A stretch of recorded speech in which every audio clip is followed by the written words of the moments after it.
Fala pessoal, tudo bem com vocês? Estamos começando mais um podcast. Hoje estou aqui com meu amigo, advogado, professor Hugo Trauzola.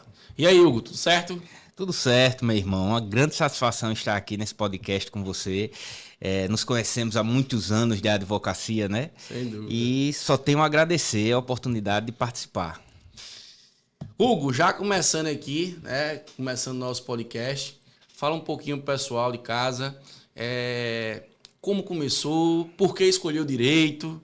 E aí, explica aí. Na realidade, eu escolhi o direito porque nunca fui muito afeto aos estudos de química, física e matemática. Eu lembro que você era advogado trabalhista, não é isso? Isso, eu era advogado trabalhista. Na realidade, eu estudei para ser advogado trabalhista. Na minha época da graduação, eu fiz estágios em escritórios de advocacia trabalhista. Eu só lia livros de direito do trabalho. Na realidade, o criminal era o que eu não gostava. Olha que ironia do destino. E pior que eu, o contrário, eu estagiei no Moto Soares, eu era estagiário na área trabalhista. Eu odiava, bicho. Odiava. Eu era doido para estagiar na área criminal. Eu adorava o trabalhista. Hoje em dia, se a empregada da minha casa me colocar na justiça, eu vou procurar um advogado trabalhista, porque eu não sei nada mais de direito do trabalho. Mas são aquelas ironias do destino, né? Eu me apaixonei por uma matéria e o destino me colocou na seara criminal. Teve um caso marcante, assim, que você atuou, que aí, naquele caso, você disse, agora eu vou seguir na advocacia criminal. Assim, vários casos marcantes que eu tive, né? Eu lembro que teve aquele caso do torcedor, né? O torcedor que se envolveu na confusão no estádio, que você foi advogado. Isso mesmo. Foi um torcedor do Rio Grande do Norte, se eu não me engano, foi. E aí ele é acusado de matar um torcedor do CRB em um jogo de futebol aqui em Maceió. E ali foi um dos primeiros casos de homicídio de repercussão que eu peguei. Estava no início da mudança, né, da advocacia trabalhista para a advocacia criminal. Eu acho que foi em 2011, se não me falha a memória. Eu sei que eu tinha pouco tempo de advocacia criminal.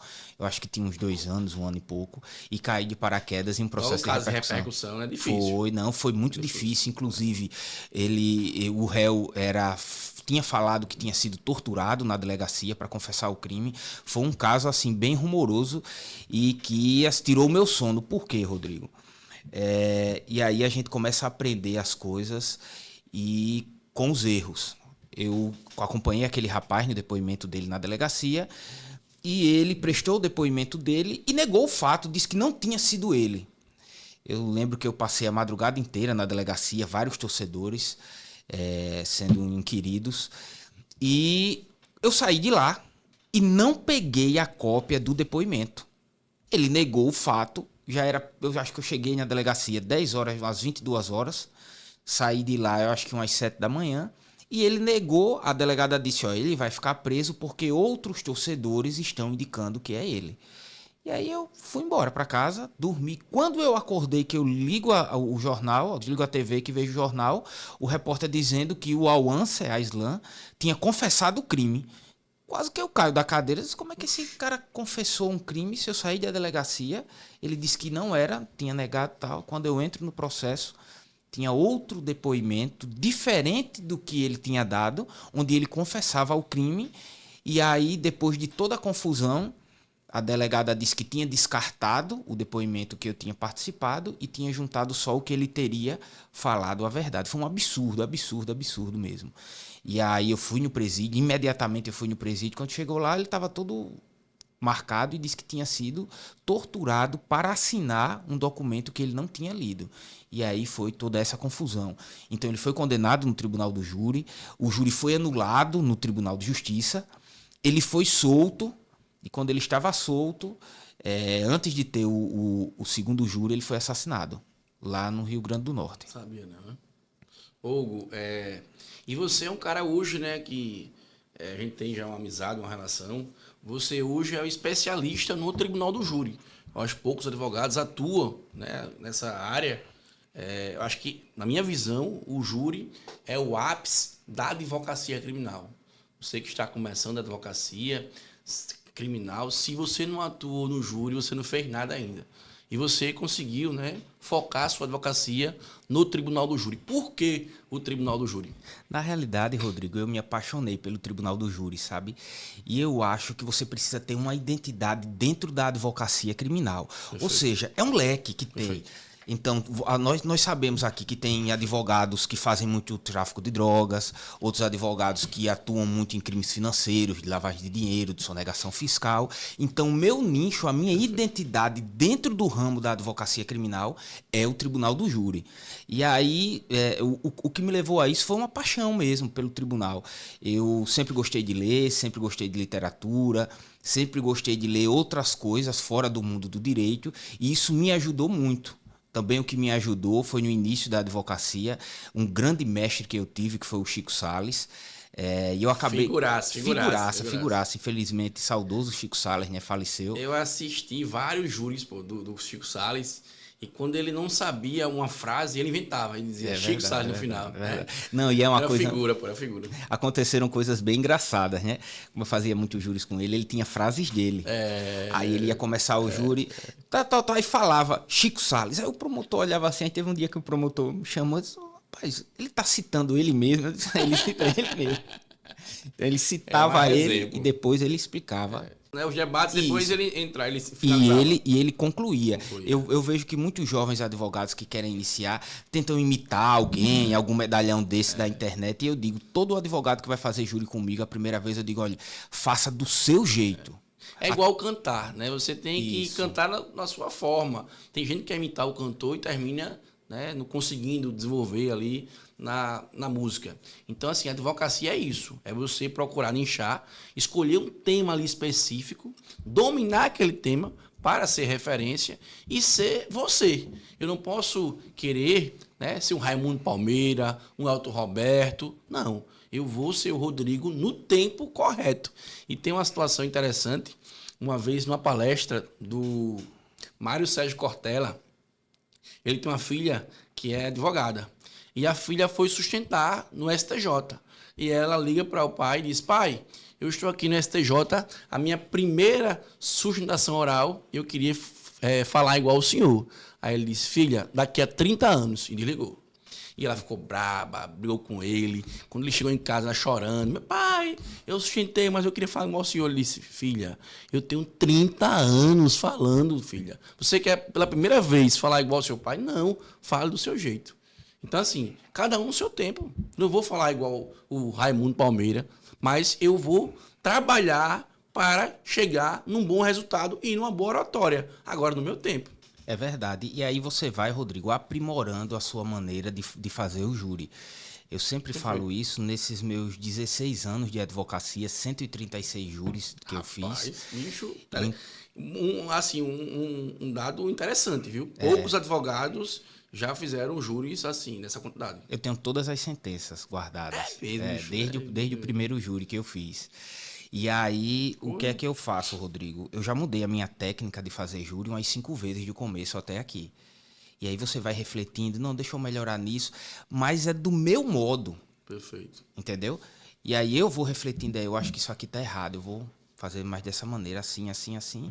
E talvez daqui a uma semana, Rodrigo, eu perceba que eu estou fazendo alguma coisa errada agora. Eu acho, na minha opinião, que eu estou fazendo certo. Mas pode ser que daqui a uma semana eu mude. E assim, Hugo, eu também já fiz alguns júris, não nessa quantidade, mas a primeira coisa que eu vejo é que você tem que dominar o processo. Saber as vírgulas daquele processo. Isso. Que você sai na frente. Você sai na frente em relação ao promotor, em relação ao juiz. Porque você no processo, fica muito fácil você, na hora dos debates, você atuar ali, falar e tal. Então, assim, para você que é aluno de direito, você que pensa, né, em ser um advogado de sucesso, você tem que conhecer os autos. Muita gente acha que a advocacia é falar bonito, né, falar frases bonitas, mas não é. A advocacia é uma profissão que exige muito. Não, e pode ter certeza, muita gente, às vezes eu vou fazer alguma palestra aí, e aí diz, professor, não sei o que, eu estou me formando, mas eu não tenho oratória. Na minha opinião, a técnica ela é mais importante do que a oratória. Talvez, Rodrigo, Perfeito. nos anos 50, 60, Perfeito. o advogado que chegasse lá e falasse bonito, rapaz, quanta erudição, como ele fala bonito, talvez ele tivesse uma vantagem. Mas você tem que ter técnica. Os jurados são pessoas como nós. Você vai dizer, olha, não foi ele que fez por causa disso, você tem que mostrar a E prova. na era da tecnologia, o cara não é estudante de direito, mas o cara tem acesso à internet, né? Sabe do que está acontecendo. Isso. Às vezes conhece ali o direito. Então, assim, é importante você realmente ter o conhecimento jurídico para depois desenvolver a sua oratória. Isso. Se E você puder falar, se você tiver uma oratória devastadora, vai ser bom. Perfeito. Mas só falar bonito sem técnica, você não vai conseguir ganhar um júri. Perfeito, perfeito. Hugo, e você é advogado já nessa área do Tribunal do Júri, mas em relação a essa questão da docência, como é que foi que surgiu ser professor? Olha, assim, eu sempre quis dar aula, né? A minha vocação, na realidade, é para ser advogado criminalista. E aí eu recebi um convite de um amigo, que é diretor de uma faculdade. Ele me ligou, aí disse, Hugo, a gente está precisando de um professor aqui na faculdade. Infelizmente o professor que nós contratamos saiu. Você tinha como dar uma aula aqui? Eu digo, posso, aceito. Qual é o dia para começar? Amanhã à noite. Então ele me ligou, eu acho que era uma quarta-feira à noite, para eu começar na quinta-feira à noite. E não tem aqueles 5 segundos que você para. E agora? Agora, o que é que eu vou fazer, né? O que é que eu vou fazer? Nunca tinha ministrado nenhuma aula, já tinha feito algumas palestras, aí eu, rapaz, aceito, tudo certo. Agora, Hugo, rapidinho, eu sempre falava na sala de aula, eu lecionei, eu acho que uns 12 anos, e ano passado eu decidi parar de lecionar. Em razão da advocacia, o volume de processo, de operações, né? Tive que sair do estado para atender alguns clientes e tal, e aí eu decidi dar uma descansada em relação à docência. Eu sempre falei na sala de aula, desde o primeiro dia, eu sou um advogado professor. Eu vou continuar na advocacia. A docência eu não sei, mas eu sou um advogado professor. O que eu puder trazer da prática, eu vou trazer para a sala de aula. E eu sempre explicava ao aluno que eu não tinha... Eu acho que assim, eu aprendi muito com a docência, mas, como você falou, eu sempre fui advogado. O que me levou a lecionar foi a desenvolver uma oratória. Primeira vez que eu lecionei no cursinho Vandeval, concurso da PM, eu acho em 2012 não. Eu acho que foi em 2010, 2011, foi. E é o seguinte, enfrentei lá um cursinho cheio de gente, povo com livros na sala de aula, e eu tive que enfrentar aquelas pessoas ali para diminuir a vergonha, para melhorar a minha oratória, e me ajudou muito na advocacia, a docência. Ajuda. E tem uma coisa, Rodrigo, que as pessoas não percebem, e aí eu vou dar uma dica para o jovem advogado. Relacionamento tem que caminhar em conjunto com os estudos. Então, se você fica só estudando doutrina e lei trancado em um gabinete, você não vai ter cliente. E é isso que dá a docência, Rodrigo. Perfeito. É relacionamento.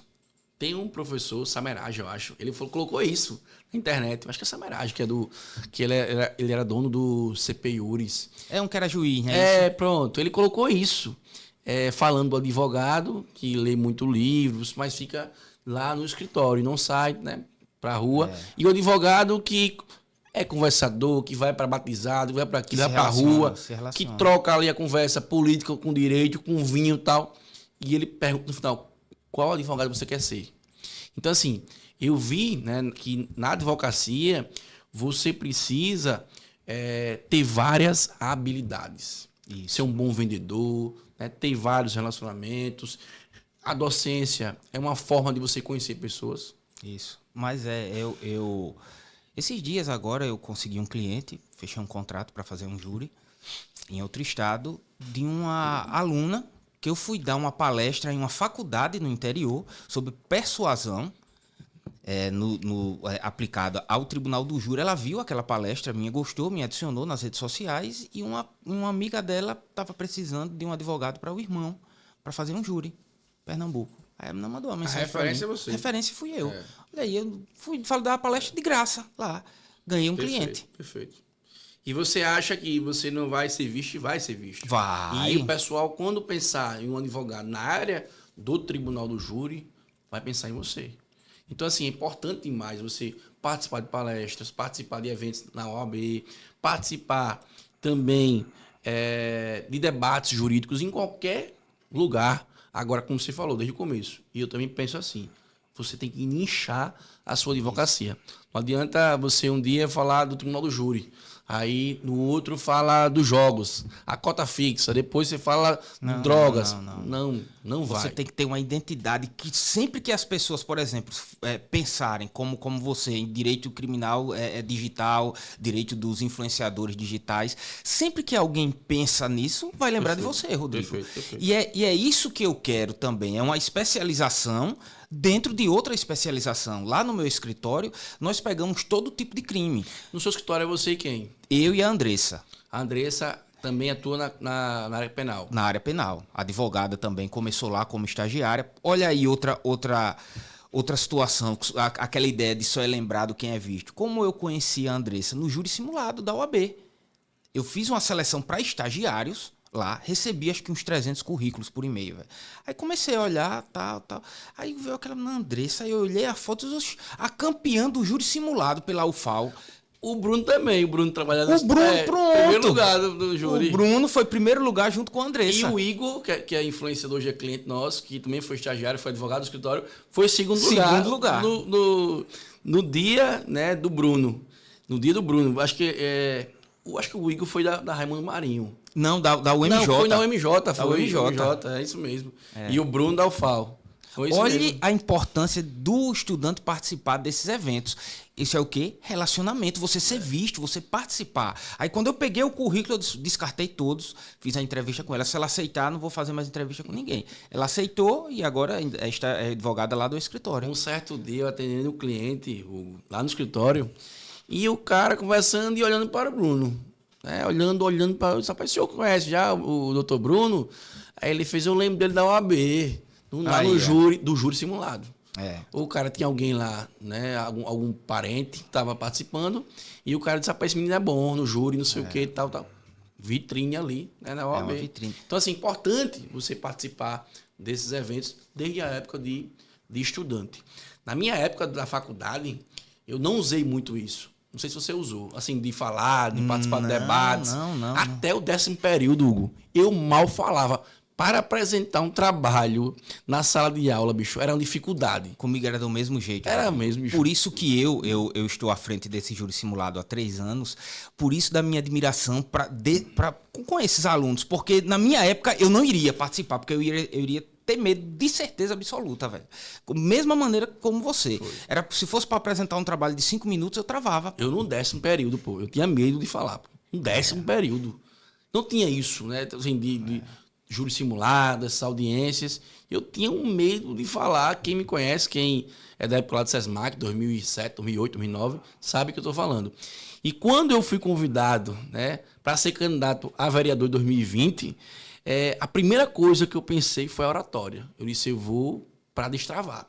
Eu preciso ir, porque assim, na hora você montar ali um discurso, é você falar com todo tipo de gente, é você ter paciência, equilíbrio, e a oratória foi o desafio na minha situação.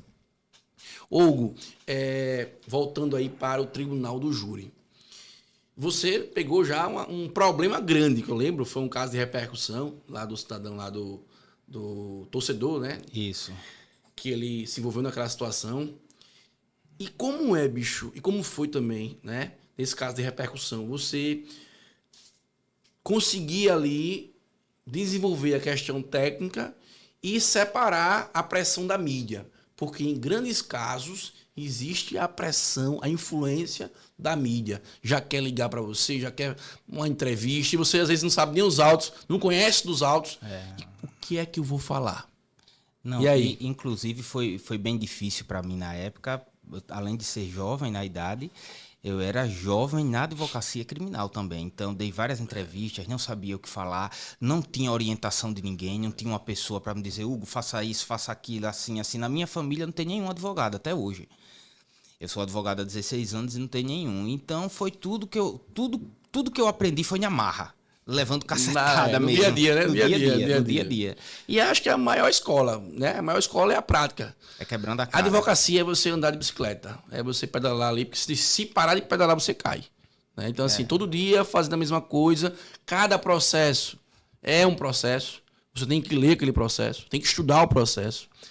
Então, assim, é muito difícil, no caso de repercussão, você ter habilidade para conversar com a mídia, para saber o momento de falar, o que falar, porque pode atrapalhar, inclusive, a sua defesa, né? Não, mais para frente. O advogado, principalmente o criminalista, tem que ter muito cuidado para lidar com a mídia, porque qualquer coisa vai ser usada contra o seu cliente. Eu lembro um vídeo que viralizou na internet, um advogado, num caso de repercussão, ele dizendo que ia ter uma aula, ele querendo dar entrevista, mas falando assim, não, eu vou ter uma aula agora, meu personal tá me esperando, não sei o quê, resenha, poder... Assim, ele conseguiu sair ali da imprensa, porque eu acho que ele ou não conhecia o processo, ou ele estava com medo de falar uma coisa e interferir lá no mérito ali da defesa dele.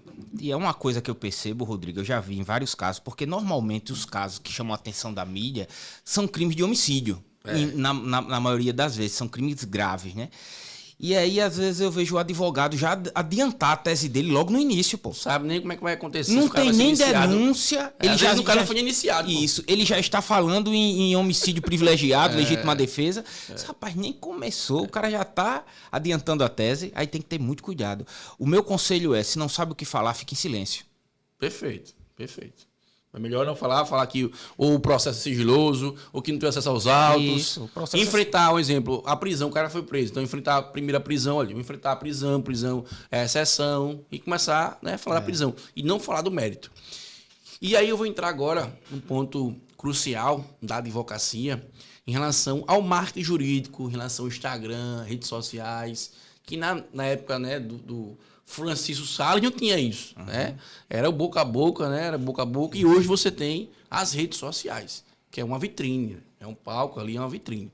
Como é que você usa redes sociais? O que é que você pensa em relação ao marketing jurídico, em relação à atuação do advogado ali nas redes sociais? Porque tem advogado que só vive nas redes sociais, né? 100%. E como é que você faz no seu escritório, no seu dia a dia? Olha, Rodrigo, eu ainda faço, eu estou aprendendo a mexer nas redes sociais, a trabalhar isso há pouco tempo, porque eu percebi que ela é indispensável hoje em dia. Nós que somos os advogados um pouco mais antigos, a gente fica meio ressabiado com rede social, porque existem muitos personagens lá. Então, às vezes, você não sabe o que é um advogado mesmo, estudioso, um cara técnico, ou um falastrão que tem nas redes sociais, porque hoje em dia você não sabe o que é que tem. O cara bota lá um ternozinho bonitinho, um escritório bonitinho, começa a falar bonito e fica se apresentando como se fosse um especialista naquilo ali. É o advogado de laboratório, né? O cara não tem o terno tá sujo, né? O cabelo ali na régua, tudo arrumadinho, tal. Assim, eu acredito que é de sua importância, mas, claro, você tem que também conhecer a realidade da advocacia, né? Eu só posso falar de uma coisa se eu conhecer. Eu posso falar que o júri é isso ou aquilo se eu nunca fiz o júri. É assim, é uma coisa que eu acho também um exagero, sabe, Rodrigo? Esses dias eu vi na internet o advogado postando, recebendo ligação do cliente, o cara de terno saindo com a pasta de dentro do mar. Não sei, eu não acho isso legal. Sabe, eu sei que o Instagram você posta suas coisas pessoais, como eu posto também, posto coisas da advocacia, mas eu acho que está existindo um exagero e a advocacia vem sendo ridicularizada. Ou seja, ninguém quer hoje, Rodrigo, abrir um livro. Então o cara acha que o status ele postar uma foto dentro da BMW dele, por exemplo. Entendeu? Postar lá o símbolo BMW, o Rolex, vai tirar foto, aí coloca aqui para... Advocacia milionária, né? Isso. Então o cara não abre um livro mas acha bonito postar o Rolex dele. Mas infelizmente, a sociedade ela dá valor a isso. Isso é até o Robert Cialdini, que é um dos melhores livros que eu já li na vida, e ele tem um título, sabe, Rodrigo, bem comercial. É o tipo do livro que você olha em uma vitrine e que eu era um pouco preconceituoso e não compraria, As Armas da Persuasão. Esse livro aqui deve ser papo de coach, mas não é. Então ele fala algumas técnicas de persuasão lá, ou seja, você pode persuadir o outro sem abrir a boca. É aquela lógica que muita gente é contra, a questão do carro, entendeu? Por exemplo, existe um desdobramento lógico racional, que você tem um carro bom. Então, se você tem um carro bom, é porque você ganha dinheiro. Se você ganha dinheiro, é porque você é bem-sucedido. Se você é bem-sucedido, é porque você é inteligente. E é uma conclusão lógica razoável. Então, você se apresentar bem, seja na vestimenta, na aparência, é um tipo de persuasão que você é um bom advogado. Olha que coisa interessante. Para você ter ideia, eu tenho um amigo que ele é um empresário bem-sucedido e ele sofre muito com isso. Porque ele é um empresário e ele não gosta de perder dinheiro. Nós temos amigos em comum e ele só anda em carro barato. Porque ele acha que o dinheiro dele não compensa comprar um carro. Por exemplo, é o que ele me diz. Ele diz, Hugo, um carro de 300 mil reais. Se eu comprar um carro de 300 mil reais hoje, daqui a um ano, ele está valendo 200. Se eu pegar 300 mil reais e colocar dentro da minha empresa, daqui a um ano eu tenho 400, eu ganhei 100 mil. Perfeito. Mas aí você tem uma ideia. E ele precisa do dinheiro para girar também a empresa dele. É tantos boatos que giram em torno desse amigo, dizendo que ele é laranja de não sei quem, que é isso, que é aquilo outro. Só que não é, pô. O cara não é um estúpido. Ele só vou deixar de gerar dinheiro para perder dinheiro, mas acaba ficando uma imagem ruim. Infelizmente, a sociedade é assim, fútil, né? É a realidade. Infelizmente, é a realidade. Até eu acho que foi no podcast do Thiago Brunet também que ele falou isso. Quando você, né, é um empresário, é um profissional, vai para uma reunião e o cara não conhece você, ele vai julgar você pela aparência. Ele vai julgar você pela aparência, pela sua roupa, pelo seu cabelo. Ele vai julgar você. Depois que você fala, convence, conversa, um advogado ali, todo malamanhado, o cara não conhece o cara, pô. Ele vai ser julgado pela aparência dele. Esse cara é desorganizado, o cara sem gravata, todo sujo, vai ser julgado. E a sociedade, ela julga muito, infelizmente. Principalmente nessa era digital, nas redes sociais. E já levando aí um outro tema, a questão das redes sociais, do digital e o futuro da advocacia. Tem um livro interessante, que é esse livro aqui, que ele fala das novas áreas, tecnologia aplicada e habilidades. E assim, ele fala muito aqui, esse livro, que o advogado precisa ter o conhecimento, mas precisa também conhecer tecnologia, precisa ter habilidade, né, em relação à questão da inteligência artificial. E aí, Hugo, o que é que você acha em relação ao futuro da advocacia? Não tem como um robô fazer um júri, não tem. Isso aí pelo menos o meu emprego eu não vou perder. Não vai tomar. Pelo menos nisso aí eu não vou perder, né? Mas, Rodrigo, assim, é o que eu tenho percebido aí. Eu estava com um amigo um dia desse no café, até o Marco Savini. Eu sei quem é, do Cleto. Aí ele estava me mostrando um aplicativo que ele tem. Não é um aplicativo, é um número de WhatsApp, como se fosse um WhatsApp. Que ele fala lá. Específico. Para advocacia.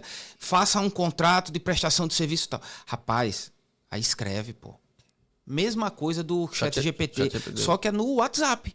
Isso aí. Então, facilitou muito a vida. O que é que está acontecendo, que eu já percebi em alguns escritórios de advocacia? Esses escritórios que trabalham com muita chapa batida, com ações de massa.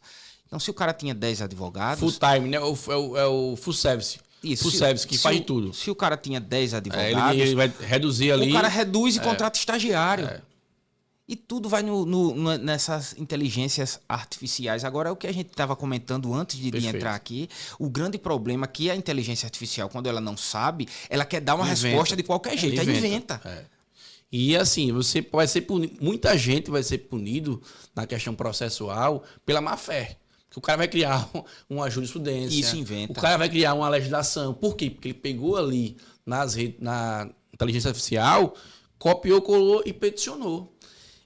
E outra coisa, e ele não está mais estudando o direito. Ele esquece o direito, principalmente novas, vamos dizer assim, áreas, né, do direito. Um exemplo, eu falo muito lá da legislação federal da cota fixa.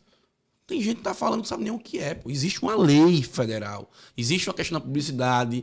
Lá nessa lei tem a questão da publicidade, a questão do direito civil, a questão de dados, tem a proteção em relação ao jogador, a proteção em relação ao influenciador, tem a responsabilidade do influenciador, do dono da casa de aposta. Existem portarias da Secretaria de Prêmios e Apostas, princípios do CONAR. Então, assim, é uma coisa grande e um assunto que pouca gente domina. E quando eu vou procurar lá na questão do ChatGPT, ele fala dos princípios do CONAR só. Ele esquece de uma lei e tal. Então, assim, é preciso estudar.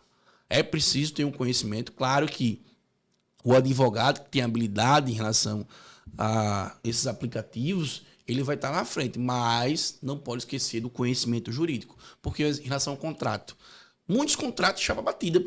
E aí tem uma situação específica ali, tem uma questão de uma multa, tem uma questão da responsabilidade em relação à questão dos jogos. E os dados pessoais do jogador. Se aqueles dados, alguém vender aqueles dados. Tem uma situação agora em relação à questão do Burger King, que ele fez, né, ele fez uma promoção, tal, e dizendo que promoção, uma peça publicitária, na verdade, o nome é esse. E cada advogado poderia lá colocar lá mostrar a OAB, né, e ter direito a um sanduíche.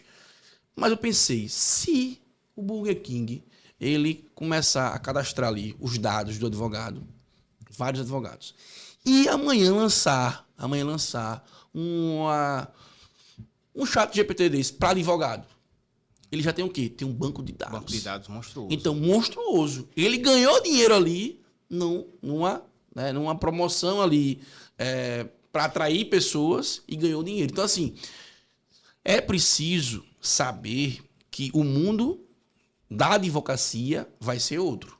Agora, você advogado que já atua há muito tempo na advocacia, você tem que estudar tecnologia, marketing jurídico, empreendedorismo. Agora, a essência, o conhecimento, a doutrina, a legislação, a jurisprudência, você não pode abandonar. Não, é verdade. E aí é a mesma coisa que você falou aí.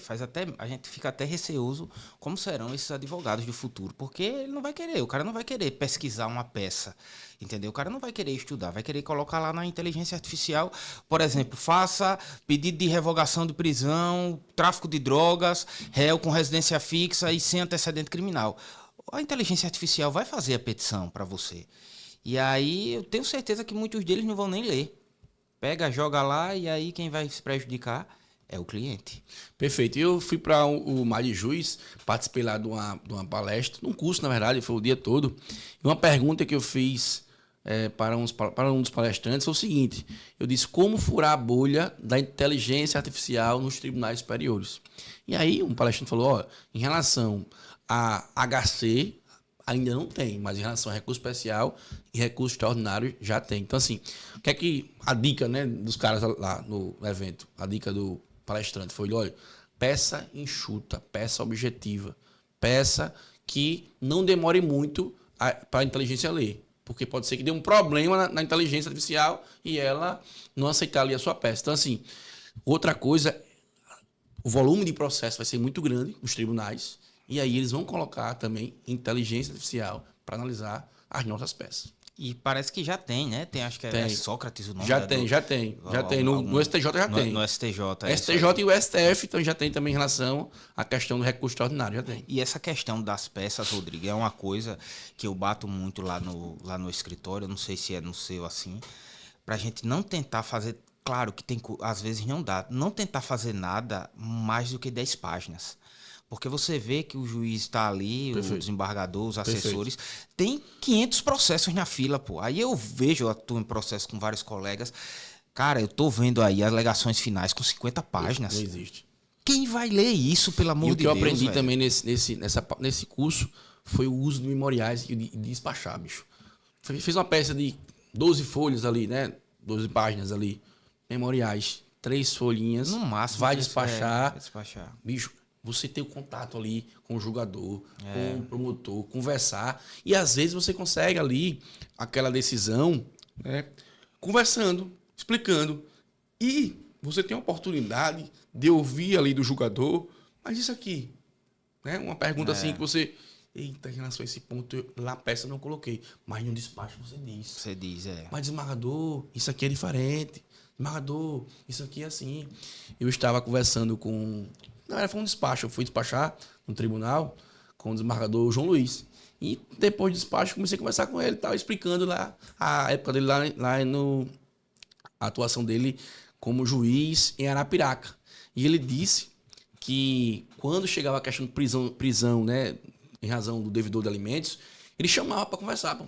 Chamava o devedor. Teve uma situação que ele disse de um médico, um cara conhecido, quando ele disse, pô, esse cara aqui, conhecido da cidade, o único médico da cidade, vai acabar com o posto ali de saúde, vai prejudicar várias pessoas. Aí chamou o cara e fez um acordo ali. Então ele disse, olha, quando chegar a prisão em razão do devedor de alimentos, ele chamava para conciliar. Que coisa boa, né? Eu disse, isso aí tem que ser reproduzido. Tem que ser reproduzido. Porque é interessante. E eu também gosto de um tema da justiça penal negociada. Não é negociata, é negociada. Muita gente acha que é negociata, não é? Você usar, né, nos crimes aí, acordo de colaboração, você usar NPP, você usar a suspensão condicional do processo. Já pensou se tivesse um núcleo igual ao civil? Um núcleo para soluções de conflitos criminais. Seria bom. Entendeu? Para resolver naquele núcleo Rápido. ali. Rápido. Economizaria muito o Estado, né? Defensoria Pública, Ministério Público, Judiciário. E ainda o réu não correria o risco de ser condenado. E o escândalo, né, em relação à investigação, ao processo, é muito grande. Pô. O cara às vezes é absolvido, mas o cara fala, pô, eu fiquei preso. Fiquei preso, muita acusação contra o Estado. Mas, bicho, a vida dele atrapalhou muito com a família em relação a empregos, não conseguiu empregos. Verdade. Então, assim, é preciso um olhar diferente em relação à justiça criminal. E, Hugo, a gente já está próximo aí do fim. O que é que você deixa aí de recado para os novos advogados, ou para assim, os alunos de direito também, né, que estão iniciando a pensar já em ser um advogado, ou a escolher qual caminho, né? Se é a advocacia, se é o concurso. Eu, na época da faculdade, até ano passado, eu perguntava, quem quer ser advogado? Ninguém. Quem quer ser juiz? Quem quer ser promotor, delegado? Então, assim, na sala de aula você vê a tendência maior, né, para essas áreas. E queria que você deixasse, né, um recado para os alunos de direito e também os advogados. E também, outra situação que eu queria provocar você, se você já teve alguma crise de vocação. Olha, crise de vocação eu nunca tive, sabe, Rodrigo? Eu já tive. Mas a advocacia, ela tem altos e baixos. O que foi que aconteceu no início da minha advocacia? Eu queria fazer um concurso público para procurador municipal e pensei, eu vou fazer o concurso para procurador municipal, passo no concurso e continuo advogando. E aí vem uma frustração, porque eu fiz alguns concursos de alguns municípios e veio algumas suspeitas de fraude, sabe? E aí nunca mais eu esqueço disso. Eu acho que foi logo no início, eu era advogado há uns 6 meses. Eu não sei se foi um blefe, mas eu fazia uma pós-graduação em Direito do Trabalho, no SESMAC. Foi logo que eu me formei. Eu me formei em 2008, essa pós-graduação foi em 2009. E aí eu fui fazer um concurso de um município, e aí um colega meu da sala disse, para de fazer esse concurso de procuradoria de município, você tem que ver uma que tem uma instituição que vai aplicar a prova confiável. Normalmente, na época, eram as instituições que ninguém nunca tinha ouvido nem falar na vida. E aí ele disse, tá vendo esse concurso que você fez ali? Quem vai passar é a fulana de tal. Aí falou a pessoa. Deixa de conversa, rapaz. Não sei se foi um blefe. Quando saiu o resultado, essa pessoa passou. E aí eu disse, rapaz, eu vou Ficou desanimado. Fiquei meio desanimado, triste. sabe? Porque eram os municípios pequenos, sabe?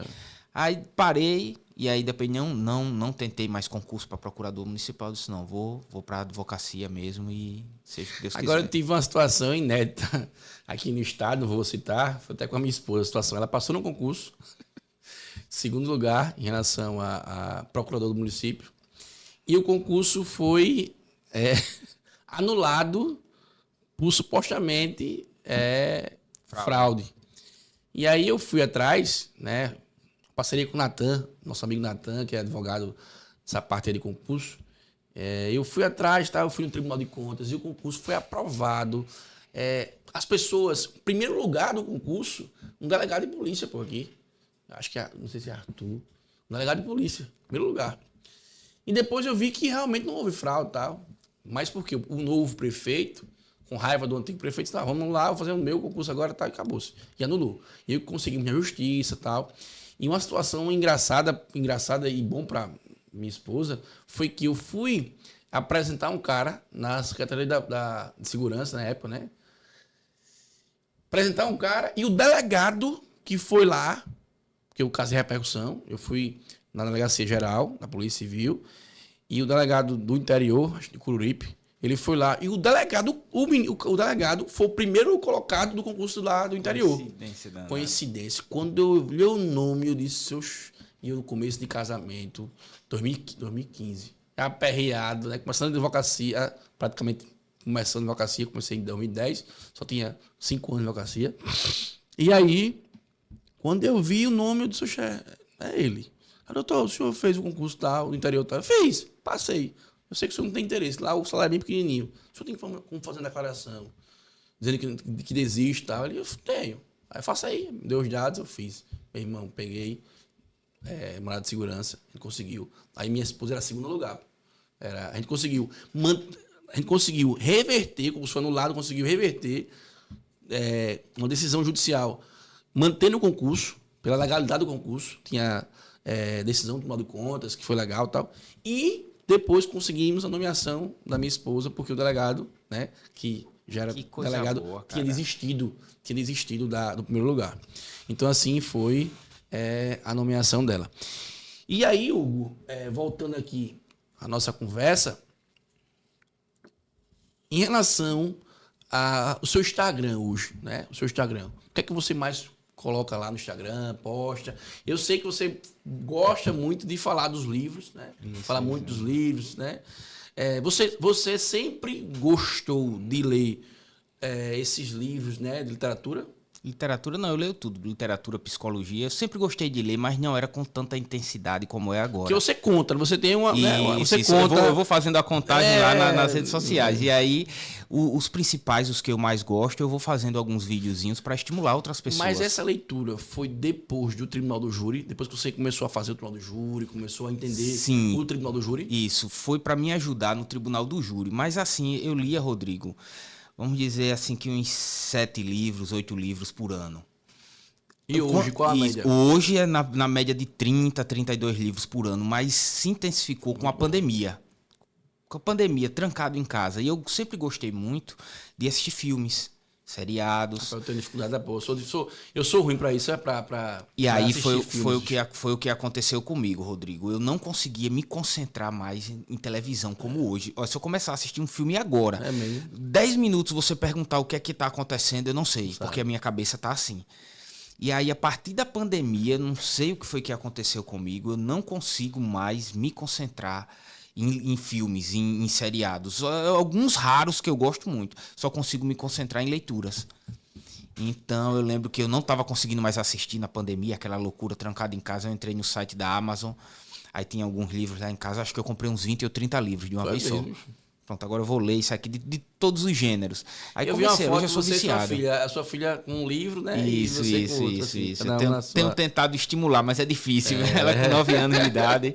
E bicho, já nasceu na era, né, da tecnologia. Isso. Complicado. Mas ela é muito inteligente, pô. Ela é inteligente demais. Aí agora eu fico até brincando com a minha esposa, que o meu sonho é ter uma filha formada em filosofia. Eu disse, né? Ela vai fazer filosofia, porque ela vai ser escritora.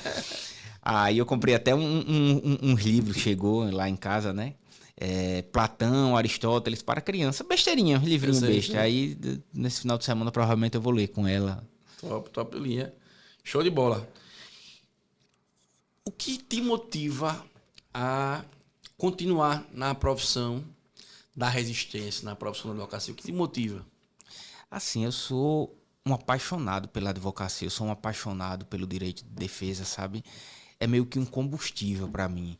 E aí você sabe também, né, Rodrigo? Quando a gente acredita muito em uma causa e a gente consegue um habeas corpus no tribunal, a gente consegue uma revogação de prisão de um cliente e um júri. Eu ouvi do Cacai, né, que um dia um cara perguntou: o senhor não pensa em ser juiz, ser ministro do Supremo?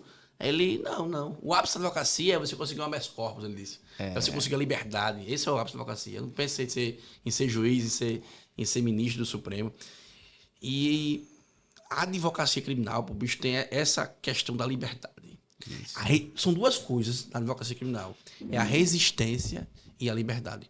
Quando todo mundo está dizendo aquele cara tem que ficar preso, aquele cara tem que ser condenado, enquanto todo mundo desacredita no seu cliente, desacredita no direito dele, você está ali na resistência. E a liberdade, e aí, voltando para documentário, eu assisti o documentário do Belo, não sei se você viu do Belo. Não assisti. O Belo disse que quando saiu da prisão, ele tinha um passarinho em casa e abriu a gaiola. Foram dois fatos que eu vi em relação ao Belo e em relação ao Eike Batista. Ele no podcast disse que estava uma vez lá preso, quando olhou lá num dia de sol, né, olhou lá e viu o urubu. O urubu lá no canto, ia para outro e ficava voando. Ele disse, ele com inveja, ele só tive inveja do urubu. Ele disse, olha, pensei na minha vida, os lugares, né, que eu frequentei, né, o poder que eu tinha no Brasil, e hoje eu estou com inveja de um urubu. Assim, então, assim, você vê, né, o que é a liberdade. Né? Muitos dizem que vale mais do que a vida, vamos dizer assim, né? Verdade. Porque você morre aí, né? Você está ali em outra existência, vamos dizer assim. Mas, assim, a liberdade, pô, eu acho que, assim, se eu fosse um magistrado, eu não ia prender ninguém, não. Pela vivência na advocacia. Por conhecer a realidade do sistema prisional. E aí, outra pergunta: o que falta na questão da justiça criminal para você? O que falta? O que é que você acha que falta? O que pode mudar esse sistema de justiça em relação a esse olhar, né, mais para a liberdade, menos prisão? Eu acho, Rodrigo, que falta mais empenho dos servidores públicos de um modo geral, seja delegado de polícia, Ministério Público e a magistratura. E aí a gente vê, eu sou um crítico, né, principalmente no Tribunal do Júri, sobre a condução desses inquéritos policiais relacionados aos crimes de homicídio. Não se tem investigação. Então, a gente percebe que esses órgãos de persecução penal, eles não querem esclarecer os fatos, eles querem buscar prova para condenar o X. Então, levantou uma lebre ali, o cara foi assassinado. E aí, primeira coisa, como é que a gente vai começar? Chama a família. Tem algum suspeito aí? Olha, porque num jogo de bola, há 5 anos, ele levou um carrinho de fulano e o cara disse, você vai ver. Pronto, esse cara tá lascado. Tá. Eles vão tentar buscar prova para incriminar essa pessoa. Ou se existe naquela comunidade um cara que já tem um processo criminal e estava com monitoramento eletrônico. Vai ser o primeiro a ser investigado. Isso. Eu lembro, começando a advocacia, Hugo, em uma região aqui da cidade, era comum, né, aquele negócio de colocar fogo no ônibus. Né, estavam incendiando os ônibus. E aí, eu lembro como hoje, eu atuando em um processo de repercussão aqui e tal, uma grande operação, que puxaram na região quantas pessoas respondem ao processo criminal. E a maioria foram presos. A maioria foram presos em razão dos incêndios nos ônibus. Foi. A maioria. E a preferência era quem tem monitoramento eletrônico. Na época, o monitoramento eletrônico, né? 2000, a legislação de 2011, né?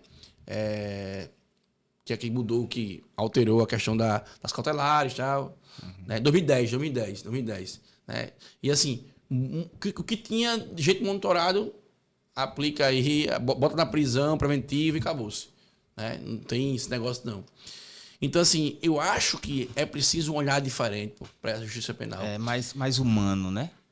Acessibilidade, Isso. uma decisão mais justa para todos. Porque às vezes tem 7 acusados, aí, olha, em relação a 5 acusados, vamos colocar as cautelares de comparecimento em juízo.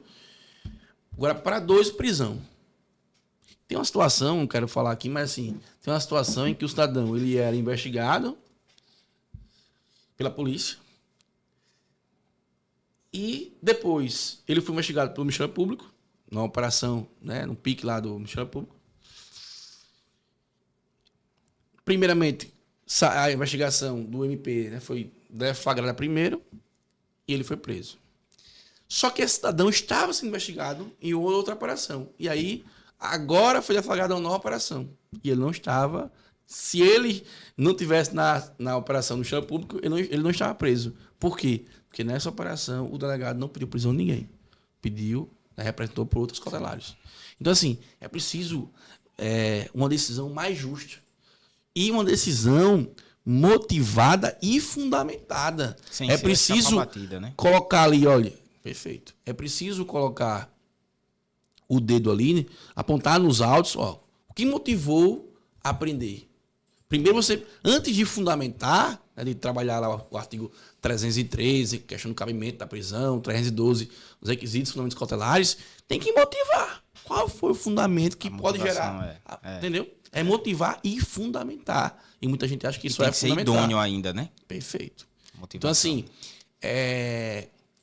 a prisão preventiva, ela é muito vulgarizada. Muito. Né? Muito vulgarizada. Tudo as pessoas acham que pode aplicar a prisão preventiva. E quando eu lembro da atualização lá do Código de Processo Penal, quando entrou lá o 319, né, as cautelares versus a prisão, e tem lá o monitoramento, eu lembro que situações em que era possível o sucício processual, que alguns juízes estavam aplicando o monitoramento eletrônico. O cara ia suspender o processo, né, caso ali de furto simples, caso de posse. Aplicava o monitoramento. É um absurdo. Então, assim, infelizmente, é preciso um olhar diferente para essa questão criminal. E eu ouvi uma vez de um juiz criminal, ele dizendo que o juiz ele não evoluía na questão criminal porque ele acha que não vai precisar, nem ele, na família dele.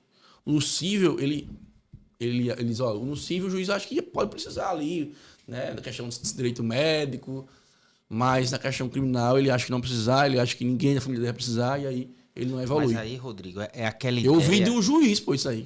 Isso é uma questão cultural nossa, de que ninguém se coloca no lugar do réu. A empatia, né? Ninguém acha que... As pessoas acham que não vão cometer crimes. Só se colocam no lugar da vítima. E aí, por isso que tem isso aí. Tem outra situação, eu estava lembrando aqui, o motivo desse entusiasmo nosso da advocacia criminal. Eu acho que é porque cada caso é um caso. Nós não fazemos um trabalho repetitivo. Perfeito. Essa adrenalina, né? É isso que me encanta no tribunal do júri. Perfeito, perfeito. Não existe 2 júris iguais. Cada tem, caso é um caso. Você tem essas frases de efeito, tem aquelas argumentações específicas, mas não tem nada igual, velho. E aí é uma coisa que eu não gostaria de ter um trabalho repetitivo. E é uma coisa que a gente não tem. E você não tem roteiro, né? Você, por exemplo, você hoje aqui, a gente tá aqui tranquilo e tal, mas quando abrir aquela porta, pode ser que você olhe seu telefone e tenha uma mensagem de uma família querendo o seu atendimento agora na central dos flagrantes. Então, assim, não existe um roteiro. Eu saio de casa, às vezes, né, 7 da manhã, 8 da manhã, e não sei a hora que eu vou voltar. E às vezes a minha pauta é ir pro escritório, atender alguns clientes, fazer algumas petições, só que depois termina mudando tudo. Ou uma operação, o cara foi preso, não sei o que, já liga, não sei o que e tal. Então, assim, não tem roteiro na advocacia criminal. Você não tem, e você não tem hora, você não tem dia, você não tem férias, né? Existe a previsão legal, né, nas férias de advogado, no nosso Código de Processo Penal, que é lá do dia 20 de dezembro a 20 de janeiro, mas eu não parei. Não sei se você parou, mas eu não parei. Não parei não. Teve um dia que tinha um pessoal lá em casa, e aí eu saí de casa, eu fiz um churrasquinho, saí para ir para a delegacia, voltei depois. Então, assim, eu não parei. Teve um ano que eu cheguei no Natal, bicho. No Natal, 11 horas da noite, eu cheguei em casa no Natal, porque eu consegui uma liminar no plantão, e aí fui soltar o cara lá no presídio, e aí foi difícil para soltar, tal, conversando, tal, Burocracia de seguraram, sempre, né, velho? aí ficou o plantão lá do sistema, tal, então conseguimos, mas assim, é difícil. É a profissão que eu acho que a gente aprende muito e fica com casca. Sabedoria de vida, Demais, difícil alguém vai ter mais do que um advogado criminalista. Não tem não. Eu acho que não se compara com qualquer outra profissão, não. Porque muitas vezes, Rodrigo, existe a verdade processual e a verdade real. E às vezes a gente sabe que a verdade real não é aquela que está ali no processo, entendeu? Por isso que às vezes nós nos revoltamos muito, pô. Eu fiz um júri agora, esse meu último júri, que eu fiquei, em um certo momento lá, transtornado da maneira em que o Ministério Público estava tratando o réu. Não estava xingando, assim, estava diminuindo a condição humana dele, não. Mas uma acusação tão ferrenha, tão ferrenha, que eu olhava assim e disse, meu Deus do céu, querendo uma condenação, querendo jogar um cara que nunca teve um ato de violência na vida, na cadeia por 20 anos. E você olha assim e existia uma motivação. E você falou uma coisa essencial. É preciso o magistrado, até o promotor, o delegado, ele partir desse ponto. O cara, antes do fato, ele tem uma vida, né, criminal, perversa, o cara matou alguém, o cara se envolveu. Um homem violento. É um homem violento. Antes do fato, né?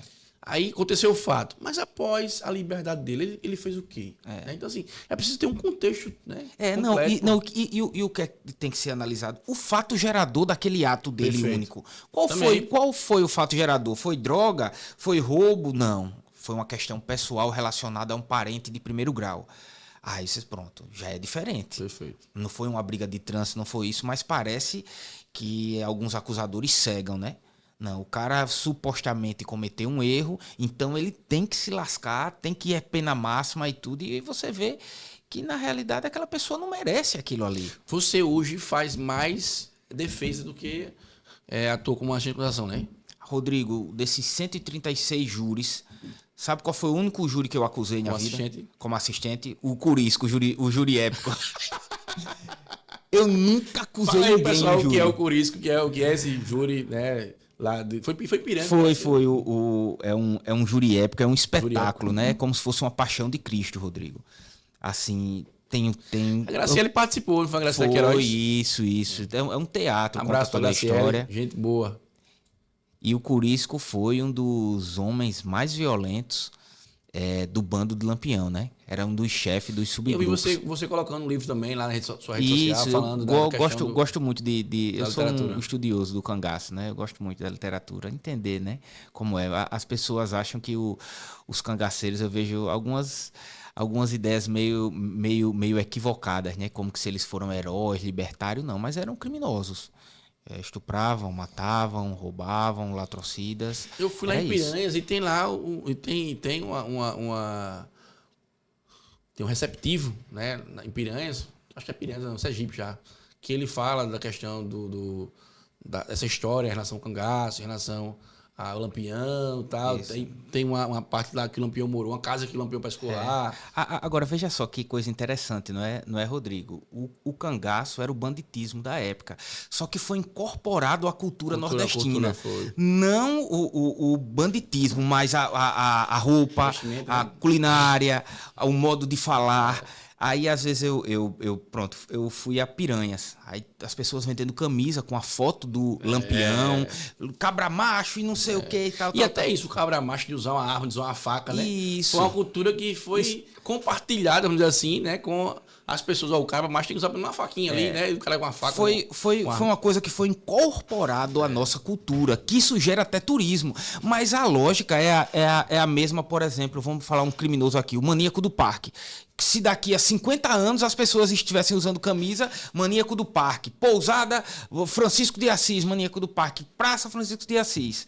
É uma coisa assim que é difícil até de entender. Né? Essa idolatria que alguns têm, que não entendem o que é o cangaço, que acha que eles eram libertários, era contra os coronéis, mas não. Os cangaceiros eram aliados dos coronéis. E eu acho que é isso. Muita gente não tem conhecimento da história e começa a defender, né, por não conhecer a história. Ou alguém que contou foi alguém que ouviu de alguém que não conhece. E o grande problema, Rodrigo, é que a Volante... era tão violenta quanto os cangaceiros. Então, tinham muitas pessoas que entravam no cangaço para se vingar das torturas e dos atos de violência das volantes. Porque os cangaceiros eles andavam com muitas riquezas, com muito ouro. Então, a volante, onde chegava, fazia igual os cangaceiros. Tinha estupro, tinha roubo, tinha tortura, tinha morte. Então, a maioria das pessoas que se juntavam ao cangaço eram fora da lei. Show de bola, Hugo. Eu quero já agradecer a você pela participação no Direito da Rede, dizer que foi um bate-papo muito descontraído, né? Um bate-papo relatando a nossa história. Um dia desse, começamos a advocacia, hoje, né? Os dois, cabelo branco relatando, né, a nossa experiência já na advocacia, não muito experiente, mas já com você com 14 anos, você com quantos? 16, eu com 14 anos na advocacia, né, um pouco dessa experiência e o encantamento. Eu acho que a advocacia criminal é isso.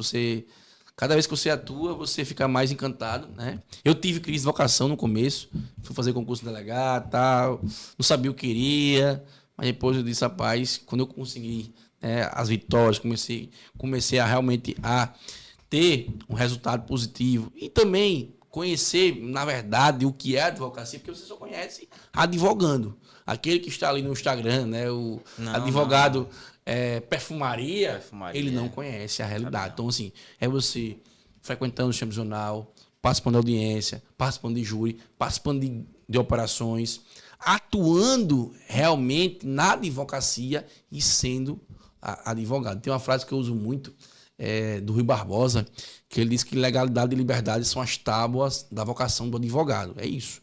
É trabalhar, defender a legalidade e defender a liberdade. E a liberdade, principalmente, quando você atua nesses casos de repercussão, nesses casos, né, de homicídio, porque vai ser a briga do começo ao fim para soltar, né, o seu cliente. E também tem um desafio muito grande, que é a questão da participação ali nos debates, na segunda fase do Tribunal do Júri. Eu queria agradecer a você pelo bate-papo, e já que estamos finalizando, você deixar aí, né, um recado aos advogados, um recado aos alunos de direito, e também indicar um livro, que você acha que esse livro aí foi o livro da sua vida, foi o livro que você destravou, né, a sua mente aí para essa turma aí das redes sociais e todos que assistem o nosso Direito na Rede.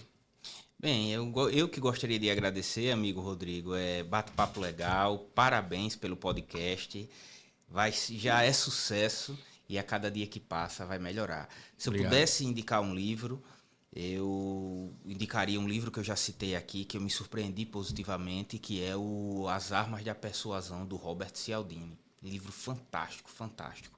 E na literatura, o melhor livro da minha vida chama-se Vidas Secas, do Graciliano Ramos, o alagoano Graciliano Ramos. Show de bola. São 2 livros fantásticos. Tem o 15, da Raquel de Queiroz também, de literatura, e vários outros livros. E se eu pudesse mandar um recado para o jovem advogado, que acho que é o que mais nos assiste aqui, eu vou repetir o que eu disse anteriormente. Você que quer ter sucesso na advocacia, você tem que ter o equilíbrio. O que é o equilíbrio? Você fazer relacionamentos e você estudar. Não adianta também você querer só se relacionar, você querer ser gente boa, que ninguém quer um advogado gente boa. As pessoas querem um advogado que resolva problemas, querem um advogado técnico. Então, você tem que unir a técnica, o estudo aprofundado com o relacionamento. Essa eu acho que é a dica primordial, mais a ética, né?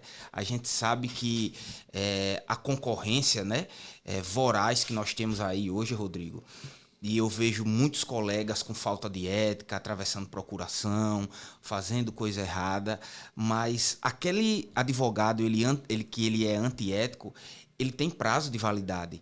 Então, vale a pena você ser honesto a longo prazo. Eu fiz um vídeo esses dias no meu Instagram e eu falava sobre isso, Rodrigo. Ninguém senta em uma mesa do bar, ninguém para conversar para dizer que o Rodrigo é honesto. Agora, se você for um cara antiético, se você for problemático, você vai ser o assunto do momento. Perfeito. Eu disse tem que ser inerente a você. Ninguém pode vender, né, honestidade, ética. Você tem que ser... Quando o cidadão diz, porque eu sou isso, aquele, ele não é aquilo.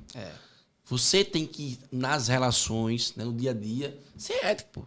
Né? Ser ético, aqui é a sua xícara, aqui é a minha, esse livro é seu. Tem que ser ético. Isso. Então, você não precisa vender isso pra ninguém. O cara fala, porque eu sou isso, porque foi que isso. Meu irmão, ele não é assim. Então, não precisa você vender isso. Porque é inerente ao ser humano, você tem que ser ético. Então, se essa xícara é sua, eu não vou pegar essa xícara, é sua. Se o cliente é seu e acabou-se. E outra coisa, uma coisa importante também, é que quem contrata o advogado é o cliente, a família. Não pode o advogado querer inverter as coisas, querer ir atrás do cliente, querer forçar para o cara deixar o Hugo e contratar o Rodrigo. Não existe isso. Não existe isso. Você não é ético assim. E outra coisa que eu sempre falo, você, com esse ato, você tem uma vida que curta ali na advocacia. Daqui a pouco acaba, pô. E quem é de verdade, todo mundo vai saber quem é de verdade.